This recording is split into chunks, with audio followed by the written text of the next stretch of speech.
so they would not qualify for it. But we have had individuals, and we do have individuals now that's receiving the state subsidy and they own a home. But I make sure that after that year is up, then they can no longer receive the state subsidy. At this time, we have a total of 76 individuals receiving state subsidy funds through our office, and we do maintain a wait list because we're only given so much money from the Maryland Department of Aging. And you know, with the budget crunch that we're going through right now, there are not always funds available to help out all of the people who are calling into our office for the subsidy program. But as I said, we do maintain a wait list. This wait list is kept in our office in chronological order, in the order that they're received into the office. When there are funds available, then we pull from the top of that wait list. So if we have family members or residents who would like to apply for the state subsidy, we encourage you to call our office, contact our office for an application, and we would gladly mail the application out to you so you can apply for the state subsidy. And again, the telephone number to contact us would be 301-265-8450.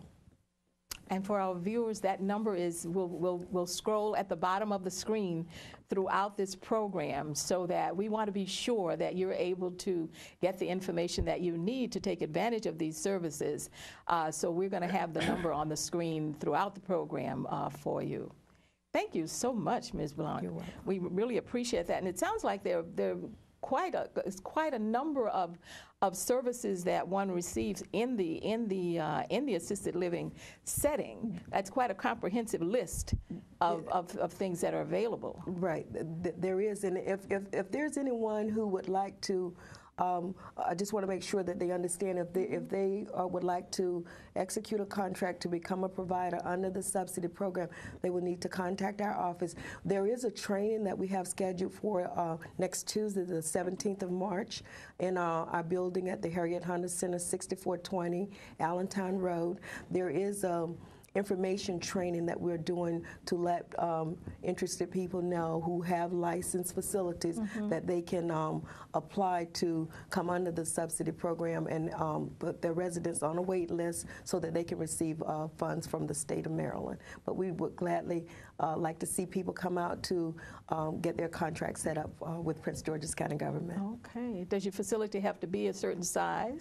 Any bed, any 4 to 16 resident beds. That's it has to have anywhere from 4 to 16 beds in the facility in order to come under the subsidy program. Very good. That's good information. Thank you so much. Now let's take a look at another area that is sometimes confused with assisted living. You know, we throw these terms out: long-term care, assisted living, nursing homes, and the purpose of our program today is really to be sure that we get a clear distinction between the two residential care facilities. And what we like to do now is talk with Ms. O'Neill about the nursing home setting. Let's discuss that. Let's tell me, how do you define nursing home? Well, hello, Brenda. Hello. A nursing home is an entity that provides skilled nursing care and rehabilitation services to people with illnesses, injuries, or functional disabilities. It is a higher level of care than you would typically find in an assisted living. Assisted livings go levels 1 through 3. And nursing homes generally are higher in level as far as care goes. That might be the major distinction. The level of care that one receives versus the other. There is one other distinction that is very major, and that is the fact that the nursing home is mandated to have an RN on staff 7 days a week and a licensed practical nurse on staff 24 hours 7. They always have a nurse on hand is the bottom line there. Also, because of the vulnerability of the population served and the federally linked pay sources such as Medicaid and Medicare, the nursing home industry is one of the most highly regulated industries in the United States. And in addition to the federal, state, and local inspecting and regulating entities. The facilities are monitored by the local, yet federally and state mandated ombudsman program. And those are the major, that's the major definition of a nursing home. It's basically a skilled nursing facility that is very heavily regulated, and in Prince George's County always has a federal attachment to it.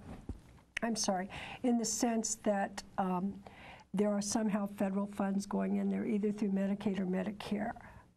Okay.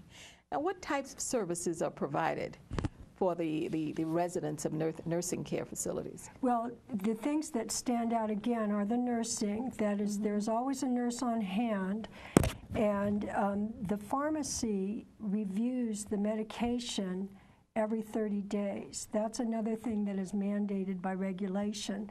And the other thing is a physician must visit one time a month, every month for the first 90 days, can elect to go every other month after that. Sometimes can send a nurse practitioner in, but it's more the focus on the medical attention that really stands out in a nursing home. And additionally, a nursing home may provide therapies such as physical, occupational, speech, respiratory. Some of them are outpatient, but a number of them are inpatient. And then some specialty care units. Some nursing homes have the Alzheimer's care units, and they are considered, they specialize in the care of Alzheimer's, and they also have units that are secure against things such as wandering and all. Some facilities have dialysis care on the premises on site, and there are still some that have some subacute care and wound care. And that leads to my other question. I do understand that there are different types of nursing care facilities.